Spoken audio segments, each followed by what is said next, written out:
O Livro dos Espíritos, Allan Kardec.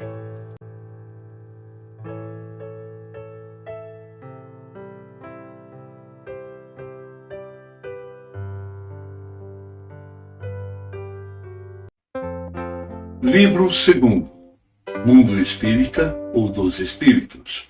Capítulo 9. Intervenção dos Espíritos no Mundo Corpóreo. 6.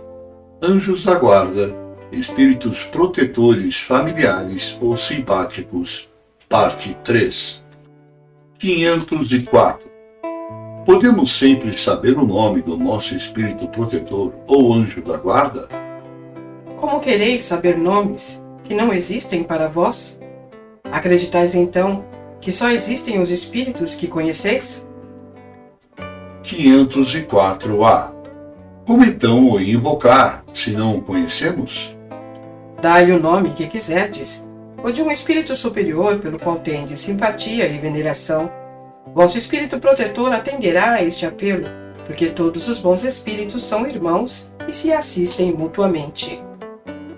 505. Os espíritos protetores que tomam nomes comuns são sempre os de pessoas que tiveram esses nomes? Não, mas espíritos que lhes são simpáticos e que muitas vezes vêm por sua ordem. Necessitais de um nome. Então, eles tomam um para que vos inspire confiança. Quando não podeis cumprir pessoalmente uma missão, enviais alguém de vossa confiança, que age em vosso nome. 506. Quando estivermos na vida espírita, reconheceremos nosso espírito protetor? Sim, pois frequentemente o conhecestes antes da vossa encarnação. 507. Os espíritos protetores pertencem todos à classe dos espíritos superiores? Podem ser encontrados entre os da classe média? Um pai, por exemplo, pode tornar-se espírito protetor de seu filho? Pode, mas a proteção supõe um certo grau de elevação e um poder e uma virtude a mais concedidos por Deus. O pai que protege o filho pode ser assistido por um espírito mais elevado. 508.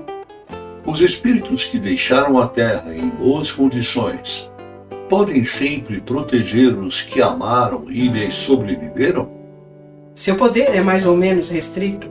A posição em que se encontra nem sempre lhes permite inteira liberdade de ação. 509. Os homens no estado selvagem ou de inferioridade moral têm igualmente seus espíritos protetores.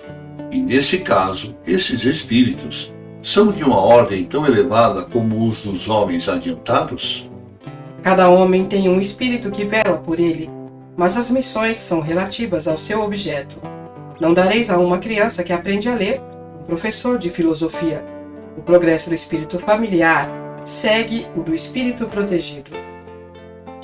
Tendo um espírito superior que vela por vós, podeis também vos tornar o protetor de um espírito que vos seja inferior. E o progresso que os ajudardes a fazer contribuirá para o vosso adiantamento. Deus não pede ao espírito mais do que aquilo que comporte a sua natureza e o grau a que tenha atingido. 510. Quando o pai que vela pelo filho se reencarna, continua ainda a velar por ele?